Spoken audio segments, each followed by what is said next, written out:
জি sir. আচ্ছা, আমি দুঃখিত, আগে আমি ওই যে আমার মায়ের আঙ্গুলগুলো দেখাতে পারি না, কাইন্ডলি একটু দেখবেন, এই যে দেখেন। জি, ওনাটা শেষ হলে আপনাকে সংযুক্ত করলে তারপরে দেখান একটু। হ্যাঁ, দেখতে পাচ্ছেন? হুম হুম হুম হুম। এই যে দেখেন, এইগুলো পাথরের মতো হয়ে গেছে, এই যে দেখেন, নাড়াচাড়া করা যায় না। হুম। আর ওনার হাতের আঙ্গুলগুলো এই যে দেখেন, হাতের এই যে গাঁট গুলা, হ্যাঁ, এই যে বোনস গুলো ডেভিয়েটেড হয়ে যাচ্ছে। হ্যাঁ, এটা তো একদম মানে আর্থ্রাইটিস এর। ওনার আর্থ্রাইটিসটা ধরা পড়ছে কবে, কতদিন আগে থেকে উনি এই যে মিথ্রোট্রিক্স ওষুধ খাচ্ছিল বলছিলেন আমাকে, ওইটা কতদিন থেকে খাচ্ছেন উনি? উনি 20 ইয়ার্স হবে ওইটা ধরা পড়ছে। আর উনি আচ্ছা। লং 8 থেকে 10 বছর বা আর একটু বেশি সময় থেকে উনি মেথোট্রেক্স ওইটা খাচ্ছেন। হুম হুম হুম। আর এর আগে উনি প্রেডনিসোলন, সেলাজিন ওইগুলা খেয়েছেন। প্রেডনিসোলনটা কতদিন যাবত খেয়েছেন উনি? আগে খাইছি 5 বছরের মতো, আর এখন আবার খাইয়া উনি খাই মাস। 5 বছরের মতো আগে খাইছে, আর এখন উনি ওই যে সলুপ্রেড খাচ্ছেন, তারপর ওই আপনার মেথোট্রেক্স খাচ্ছেন, ফলিসন আছে সাথে, আর ওই যে ম্যাগনেসিয়াম যেটা বলছেন ম্যাগনক্স খাচ্ছেন না উনি ওই 2-4 দিন থেকে। গলা শুকায়। হুম। এখন উনার এইগুলা কি ধরেন থেরাপির মাধ্যমে কি এগুলা ঠিক হওয়া সম্ভব, বা এই যে ভিতরে জেলগুলা শুকিয়ে গেছে পায়ের আর্থ্রাইটিস এর ক্ষেত্রে আমি যে পেশেন্ট গুলো পাচ্ছি, ওনাদের ক্ষেত্রে তো একটা দীর্ঘ সময় ধরে মেথোট্রেক্সেট বা প্রেডনিসোলন মানে স্টেরয়েড যে ওষুধগুলো, এই ওষুধগুলো চলছে। তো মানে আলটিমেটলি কিছুদিন পরে যে ওষুধগুলো আর খুব বেশি কাজ করে না, জি মানে অতটা উপশম পাওয়া যায় না আর কি। মানে স্টেরয়েড প্রকৃতির যে ওষুধগুলো, এই ওষুধগুলো ধীরে ধীরে আমাদের যে ইমিউনিটি সিস্টেম, যেটা আমাদের যে জি রোগ প্রতিরোধ ক্ষমতা, যেটা এইটা হচ্ছে আমাদেরকে ধীরে ধীরে কিন্তু এটা কমিয়ে দেয়। এবং কমিয়ে দেওয়ার কারণে অন্যান্য যে সকল ওষুধ পত্র বা অন্যান্য যে সকল পেইন কিলার যেগুলো দেওয়া হয় সাথে, এগুলোও কিন্তু ধীরে ধীরে আর রোগীর উপরে কিন্তু কাজ করে না। জি শক্তি নাই। হ্যাঁ। আচ্ছা, ওনার ওনার ওনার উনি যেহেতু দীর্ঘদিন ধরে মেথোট্রেক্সেট খাচ্ছে, ওনার কি কোনো রক্তের পরীক্ষাটা করাইছিলেন কিনা, সিবিসি করাইছিলেন কিনা রিসেন্ট সময়ে? জি এই যে আছে, আপনি আপনি দেখতে পারবেন, দেখতে পারবেন। এই দেখতে পারেন, এই দেখতে গত পারেন, পরশু দিন গত করা। পরশুদিন করা। এই দেখেন এই দেখেন প্লাটিলেট, প্লাটিলেট, এই যে মানে এই যে হাতগুলো পাচ্ছেন। হাতগুলো পাচ্ছেন। এটা স্ক্রিনটা বড় করা যাবে কিনা, পেশেন্টের যে স্ক্রিনটা, ফজল ভাই? না, এটা হচ্ছে এটা হচ্ছে এতটুকুই। এতটুকুই। আচ্ছা, আপনি কি আমাকে একটু বলতে পারবেন কিনা যে মানে ইয়েগুলো পয়েন্ট গুলো ঠিক আছে কিনা? আরবিসি, ডাব্লিউবিসি, প্লাটলেট, এটা কিন্তু মানে দীর্ঘদিন ধরে মেথোট্রেক্সেট খেলে কিন্তু এই রক্তকণিকা গুলোর কিন্তু স্বল্পতা দেখা যায়। মানে জি ওই রক্তকণিকা গুলো কিন্তু কমে যায়, আরবিসি, ডাব্লিউবিসি, প্লাটলেট এগুলো কিন্তু আস্তে আস্তে কমে যায়। জি ওনার আচ্ছা, প্লাটিলেট আপনার 4,20,000 আচ্ছা, ইএমএ। প্লাটলেট দেখতে পাচ্ছি, আর একটু উপরের দিকে নেন ক্যামেরাটা। ইয়ে স্যার, আরো আরো উপরে যান। এই তো হিমোগ্লোবিন কমে গেছে, 10.9 ওনার হিমোগ্লোবিন। ঠিক আছে, আমি যে কথাটা বলতেছিলাম আপনার রিপোর্ট দেখার আগে, যেটা বলতেছিলাম যে এই যে মিথোট্রিক্সের যে দীর্ঘদিন খাওয়া, দীর্ঘদিন খেলে আস্তে আস্তে যে রক্তের যে কণিকাগুলো, রক্তের যে পয়েন্ট গুলা, এগুলো জি কিন্তু হচ্ছে আমাদের আস্তে আস্তে কমে যায়।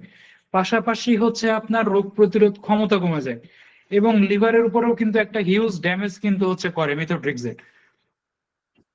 সো আমরা ওনাকে, আমার যেটা মনে হয়, উনি যেহেতু দীর্ঘদিন ধরে কষ্ট পাচ্ছেন, 20 বছর ধরে কষ্ট পাচ্ছেন, আপনি ওনার একটু ফুডটার দিকে, একটু খাওয়া দাওয়ার দিকে একটু নজর দিবেন। পাশাপাশি ওনাকে একটু থেরাপির দিকে, কোনো স্পেশালাইজড থেরাপি সেন্টার অথবা স্পেশালাইজড কোনো ডক্টরের আন্ডারে যে একটু থেরাপি গুলা যে কিভাবে ওনার জন্য অ্যাপ্রোপ্রিয়েট, যেটা ঠিক জি আছে, মানে এক একটা রোগীর ক্ষেত্রে কিন্তু থেরাপির বিষয়টা কিন্তু মানে একদম ইউনিভার্সাল না, কি এক একটা রোগের ক্ষেত্রে কিন্তু আমরা থেরাপিটা এক এক রকম ভাবে চিন্তা করি, যে কার জি ক্ষেত্রে কোন থেরাপি গুলো প্রযোজ্য হবে, কাকে কোনটা দিব আমরা।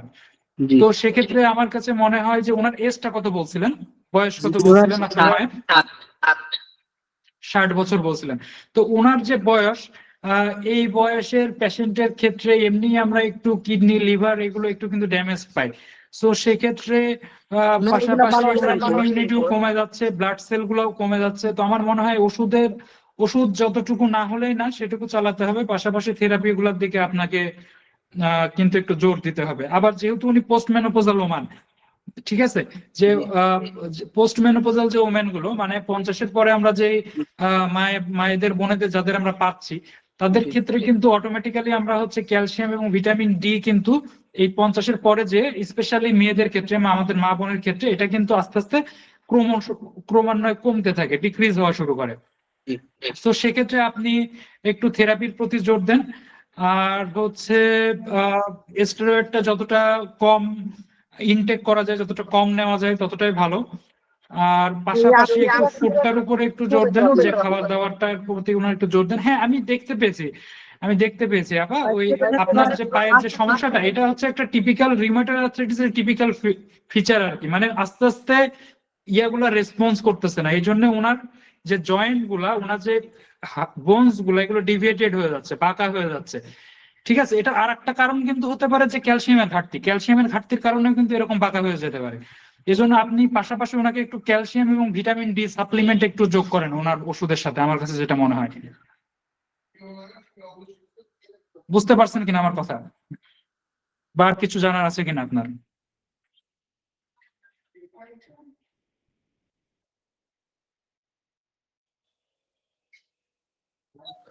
আপনার আপনার ভয়েস মাইকটা শোনা মনে হয় যাচ্ছে না, আপনি শুনতে পাচ্ছি না আমি। জোরে কথা বলেন।